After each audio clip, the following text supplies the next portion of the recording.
और जिस भोजन को तुमने सिद्धांतों से ग्रहण किया है वो कभी आपको अरिहत की योग्यता प्राप्त नहीं करने देगी। जिसके अरिहत नहीं होंगे वो कभी अरहंत बन नहीं पाएगा। इसलिए अरिहत करने के लिए, शत्रुओं का नाश करने के लिए मैं पड़ोसी को शत्रु ना मानूं, मैं अपने पुत्र को शत्रु ना मानूं, मैं अपने गुरु को शत्रु ना मानूं, मैं अपने माता पिता को शत्रु ना मानूं। असली शत्रु तो मेरे अंदर बैठा है जो मुझे चैन से जीने नहीं दे रहा है। वो शत्रु कौन सा है? मेरा अहंकार मुझे गुरु में गुरु दिखाई नहीं देने देता। मेरा अहंकार जिनवाणी में भी जिनवाणी प्रतीति नहीं करने देता। मेरा अहंकार मुझे जगने नहीं देता, झुकने नहीं देता, केवल अकड़ने की शिक्षा मुझे प्रदान करता है। आचार्य भगवान कहते हैं, रे मानव, बहुत अच्छे से समझ लिया होगा कि हमें किसकी संगति करनी है। ऐसी कुसंगति को हमें अच्छी तरह देख करके आज अभी इस समय ही त्याग कर देना चाहिए। ऐसी संगति कभी नहीं करना जो तुम सुसंस्कृत कुसंगति के द्वारा पहचाने लगो। मान भावो, आचार्य भगवान ने कहा है, सम्यक्त रहित जीव होते कौन हैं? आचार्य भगवान कहते हैं, उगोते बोधुठो दो भावो दुस्सदो दुरा लावो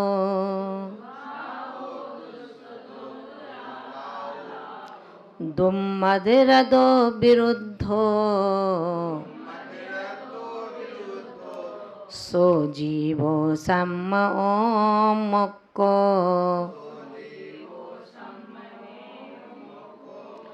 उगोते बोधुठो दो भावो दुस्सदो दुरा लावो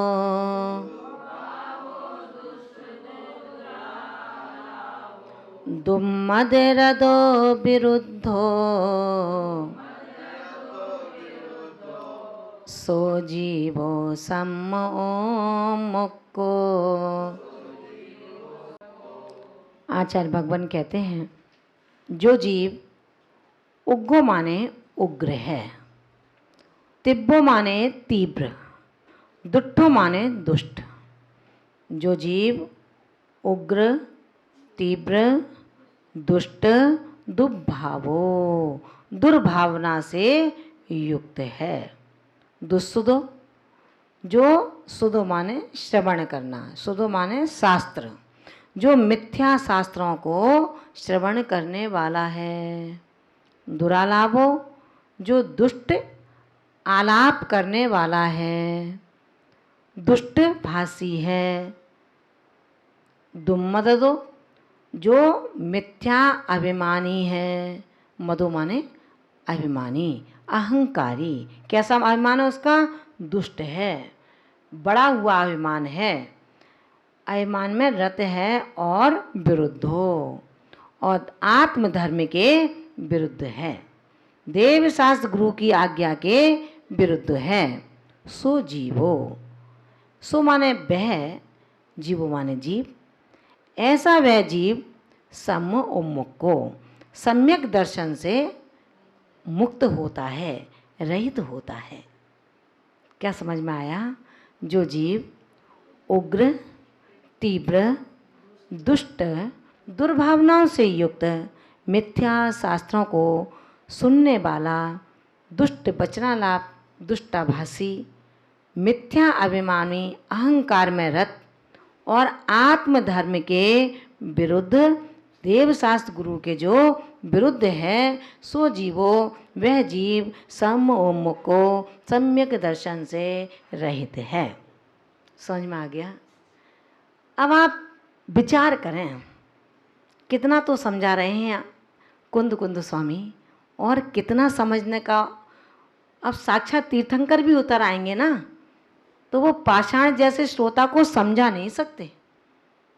ध्यान रखना, कि जिसने अपना मन ही जड़ बना लिया हो उसको भला कौन समझा सकता है।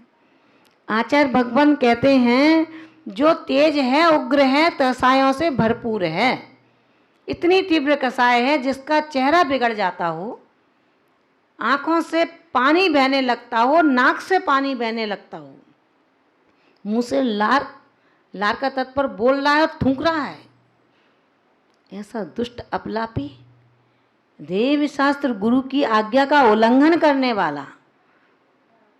देव की आज्ञा क्या हुई? जो मिथ्या अभिमान में आकर के दुष्टाभासी हो गया, दुष्ट बोलने का अभ्यासी हो गया। कैसे? कुतर्कों को करने वाला हो गया। तर्कना करो लेकिन सिद्धांत के अनुसार करो, कुतर्क मत करो, कुतर्कणाएं मत करो। 28 मूल गुण होते हैं आर्यका और मुनिराज के। जो दुष्ट अपलापी है, जिसने देवशास्त्र गुरु के सिद्धांतों को, आज्ञा को नहीं समझा, वो तर्क करता है कि आर्यका के 3 मूल गुण कम होते हैं। आचार्य भगवंत कहते हैं आर्यका के वो ही 3 मूल गुण हैं, वो नग्नत्व को स्वीकार नहीं कर सकती, तो तीर्थंकर महावीर की आज्ञा है वो एक साड़ी को ग्रहण करे, ये उसका मूल गुण है। आर्यका खड़े होकर के भोजन नहीं लेगी, ये भगवान महावीर की आर्यकाओं के लिए आज्ञा है। बैठ करके आहार लेना ही आर्यका का मूल गुण है। आर्यका परिग्रह की त्यागी नहीं हो सकती, क्यों? उसे अपने शरीर को ढकना है, इसलिए उसके लिए 2 साड़ी परिग्रह बताई, लेकिन वो अपने इस्तेमाल में 1 साड़ी लेती है। श्रावक के द्वारा जब दूसरी साड़ी धुल करके उसको दे दी जाती है तो आहार को जाती है, नहीं देता है तो उपवास को स्वीकार कर लेती है। उसका यही मूल गुण है। आचार्य भगवंत कहते हैं रे श्रावक, तुम इतने बोलने वाले बन गए जो भगवान महावीर की कथनी पर भी कलम चलाने लगे। कहाँ की व्यवस्था करते हो? कहाँ जाना है तुमको? अप टू डेट बन करके क्या मेरे परमात्मा महावीर को तुम आउट ऑफ डेट कर सकते हो? वो कभी आउट ऑफ डेट नहीं होंगे। भगवान महावीर का शासन जयवंत रहेगा इस पृथ्वी पर, उसको कोई भी कलंकशील नहीं कर सकता। ये तो दंभी हैं, अभिमानी हैं, थोड़ा सा यश हुआ तो फूल जाते हैं, जरा सी निंदा होती है तो कूल जाते हैं। पंडित दौलत राम जी ने भी तो कहा है, पुण्य पाप फल माही हरस बिलखो मत भाई। वो किसके लिए कहा? हम सबके लिए कहा है। हम तर्कणाएं ना करें, दुर्भावनाओं से युक्त ना हो, मोक्ष मार्गियों में भेद ना करें, क्योंकि भेद करने से हो सकता है करने वाले का ही भेद हो जाए, करने वाले का ही छेद हो जाए। अगर हमें अभेद बनना है, अभेद परमात्मा को प्राप्त करना है, हमें अभेद रत्नत्रय को प्राप्त करना है, अभेद चर्या को प्राप्त करना है, अशुभोपयोग से शुभोपयोग की ओर चलना है, नीचे से ऊपर की ओर बढ़ना है, तो ध्यान रखना हे श्रद्धालु श्रावक, हे जिज्ञासु आत्मा, अपने आत्मदेव को पहचान। तेरा आत्मधर्म है क्या? तेरा आत्मधर्म ये नहीं है कि 28 मूल गुणों को ग्रहण करने के बाद सफेद वस्त्रों को पहन लिया, अब तू गुरु के सिर पर चढ़। ऐसा कहीं नहीं लिखा। गुरु ने जो कहा है सो मान, और गुरु जो कहे सो मान, लेकिन जो गुरु करे सो कभी मत मान। गुरु के कदमों को नहीं नापना, गुरु के पीछे पीछे चलना है। गुरुओं के कदमों को नहीं नापना, लेकिन गुरुओं के कदमों पर चलना है। उनके आचरणों को हमें ग्रहण करना है। आचार्य भगवंत कहते हैं, ऐसा अहंकारी जो इस वेश को प्राप्त करने के बाद भी अपने निजी धर्म को भूल चुका है। भैया, एक बार भक्तामृत पढ़ लें, 3 बार भक्तामृत पढ़ लें, कल्याण हो जाता है क्या? 36 बार विधान कर लें, शांतिनाथ विधान कर लें, पांचनाथ विधान कर लें, इससे कल्याण होगा क्या? अरे साधकों को, जिन्होंने महाव्रतों को धारण किया है, उनके लिए पूजा की कहीं युक्ति आती ही नहीं है। उनके आवश्यक में भक्तियां हैं, 10 भक्ति पढ़ेंगे, वो उनकी पूजा है। ये तो श्रापों की पूजा है, जिस पूजा को पंडितों ने, विद्वानों ने बनाया है, और जिन पूजा को आचार्य पूज्यपाद स्वामी ने लिखा है, गौतम गणधर ने लिखा है, ऐसे चैत्यों की वंदना के लिए हम चैत्य भक्ति पढ़ें। नंदीश्वर की वंदना के लिए हम नंदीश्वर की पूजा करते हैं, जो दानादरायण जी ने बनाई है, और जो पूज्यपाद स्वामी ने लिखी है उसको रीडिंग करते हैं।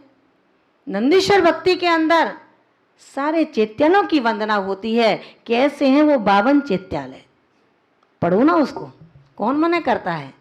लेकिन महान भावों, हम अपने आत्मधर्म की स्वसत्ता को भूल करके पर के धर्म को स्वीकार करते हैं। यही हमारा व्यभिचार है। भेद रत्नत्रय ही प्राप्त नहीं है। जिसको भेद रत्नत्रय नहीं है, उसे अभेद भला कैसे होगा। आचार्य भगवंत ने यही कहा है कि रे आत्मन, तूने सब कुछ त्याग किया है। रात में भोजन भी नहीं करते आप, रात में पानी भी नहीं पीते आप, दवाइयाँ भी नहीं खाते बाजार की, बाजार का बना हुआ कुछ नहीं खाते। आपने अपने परिग्रह का प्रमाण कर रखा है। रे श्रावक, इतना सब कुछ कर रखा है, फिर भी क्यों धूप में खड़ा है? किसी वृक्ष की छाया में आ जाना, तेरे कुलबुलाहट नहीं होगी। सूर्य का आपकी प्रचंडता तुझे परेशान नहीं करेगी। प्रतीक्षा कर अपने मित्र की, लेकिन धूप में नहीं, छाया में कर। व्रतों को ग्रहण करके मृत्यु का वरण कर, तो तू अभ्युदय सुख को प्राप्त हो जाएगा। और जब अभ्युदय सुख मिल जाएगा, तो तुझे जिन भावों से अभ्युदय सुख मिल सकता है, क्या उन भावों से मोक्ष, जिन भावों से निश्रेय सुख मिल सकता है, मोक्ष मिल सकता है, क्या उन भावों से स्वर्ग यानी कि अभ्युदय सुख तुझे प्राप्त नहीं होगा? यत्र भावम शिवम दत्ते, जो भाव शिव को दे सकते हैं, कि द्व्यक दूर वर्तनी, द्व्यम माने स्वर्ग, उसके लिए कितना दूर है। तू जिसकी प्रतीक्षा करता है रे मित्र, तू अपने मित्र की, सच्चे मित्र की प्रतीक्षा कर और छाया में खड़े होकर के कर। आचार्य पूज्यपाद स्वामी कहते हैं, वरम व्रते पदम दैवम ना व्रते व्रते नारिकम छाया तपस्तयोर्भेद प्रतिपालयतोर महान। प्रतिपालक है किसका? किसका प्रतिपालक है? जो रिश्तेदार आ रहे हैं अपने, उनका, जो मित्र बिछुड़ गया है उनका, जो मित्र बिहार में पीछे रह गया उनका। आचार्य कुंद कुंद भगवंत कहते हैं कि रे मानव, विचार कर, इनके तो प्रतीक्षा करते करते तूने अनादि काल गुजार दिया। अब तो अपने आत्मदेव की प्रतीक्षा कर, कब सम्मेलन होगा मेरा मुझसे, मेरे लिए। उनकी प्रतीक्षा कर और धूप में मत कर। धूप का तात्पर्य विषय भोगों से मत लिपट कर कुसंगति में पड़ के मत कर। गुरु को छोड़ दूसरे मित्र को गुरु मत बना। वो तेरा मित्र कभी सच्चा नहीं हो सकता, तुझे पापों में डाल देगा, गुरु से दूर कर देगा। जो ही तू गुरु से दूर हुआ, तू प्रचंड सूर्य की ताप का अनुभव करने लगेगा। क्योंकि छांव मोटे की गईयो, झड़ जाए सब पात, तो छाया में रहियो। गुरु कितना भी वृद्ध हो जाएगा, गुरु कितना भी असमर्थ हो जाएगा, लेकिन अपने शिष्य के लिए मोटी छाया को देने का साहस वो अंतिम दम तक रखता है। इसलिए महान भावों, आचार्य कुंद कुंद स्वामी ने हमें लौकिक संगति किस तरह की करनी चाहिए, हमें हे उपादेय का अर्जन किस तरह से करना चाहिए, क्या योग्य है हमारे जीवन में, क्या अयोग्य है, कैसे होते हैं तत्व और अतत्व, नित्य अनित्य की क्या परिभाषाएं हैं। उस दुष्ट अपलापी धर्म विरुद्ध चलने वाले, देवशास्त्र गुरु की आज्ञा का उल्लंघन करने वाली आत्मा से हमें कभी मित्रता नहीं रखनी चाहिए, क्योंकि जो जैसा होता है वो वैसा ही बन जाया करता है। शराबी के साथ रहोगे, शराब न पीने पर भी तुम शराबी कहलाओगे। मांस खाने वालों के साथ रहोगे, मांस का त्याग होने पर भी तुम भी मांसाहारी कहलाओगे। जो वेश्यागमन की परिणति है जिसकी, उसके साथ दोस्ती कर लोगे तो तुम भी वेश्यागामी कहे जाओगे। इसलिए रे मानव, अपने धर्म को स्वीकार कर, अपने आप को पहचान, अपने शील को जान। तू अपने शील को नहीं जान पाया, इसीलिए तेरे स्वभाव के अंदर भिन्नता है। तेरे स्वभाव में अभिन्नता आने के लिए तू अपने शील को जानने वाला होगा। तू ही जाननहार है, कोई दूसरा नहीं है। इतने शब्दों में आचार्य भगवंत ने हमें बता दिया, सम्यक रहित जीव सिर्फ वही है। अपने आप पहचान लेना कि मैं सम्यक दृष्टि हूँ अथवा नहीं हूँ। जिसने उग्र परिणामों से, तीव्र परिणामों से, दुष्ट भावों से, दुर्भावना से युक्त होकर के मिथ्या शास्त्रों का संग्रहण किया हो, चुपचाप अपने असेवनीय वस्तुओं को एकत्रित किया हो, चुपचाप बिना बताए चोरी से, कुटिल परिणामों से उनको मित्र बना लिया जो खुद कुसंगत में पड़े हुए हैं। ऐसी दोस्ती के साथ यदि तुम करते हो तो रे श्रावक, रे साधक, सोच लेना तू इतनी साधना के बाद भी सम्यक दृष्टि है या नहीं है। इतनी गुरु की सेवा करता है, तू सम्यक दृष्टि है या नहीं, क्योंकि ये सेवा तेरी मायाचार की सेवा है। तेरा ये अपलाप असत्य का पोषण करता है। तेरे लिए तू जो गुरु के लिए देता है वो चोरी का देता है। तेरे अंदर पांचों पाप समाहित हैं। भला तू कैसे शिष्य, कैसा गुरु का शिष्य बन सकता है। इन उपदेशों के बाद में कल आचार्य भगवान हमें बताएंगे धर्म के विनाशक आखिर होते कौन हैं, कौन करते हैं धर्म का विध्वंस। आइए महान भावों, इन सब भावना के साथ में हम अपने परिणामों को पहचानने का पुरुषार्थ करें। जहाँ जहाँ कपड़े पर दाग होते हैं उनको हम छुटाते जाते हैं, मिटाते जाते हैं। अपने परिणामों में ऐसे कोई दाग हों उनको श्रद्धा के साबुन से, समता के जल से धोकर के साफ कर दो। अपने मन का कपड़ा स्वच्छ और पैबंद रहित हो जाएगा। इन्हीं भावनाओं के साथ में इस रेणसार शिक्षण को अब यहीं पर समाप्त करते हैं।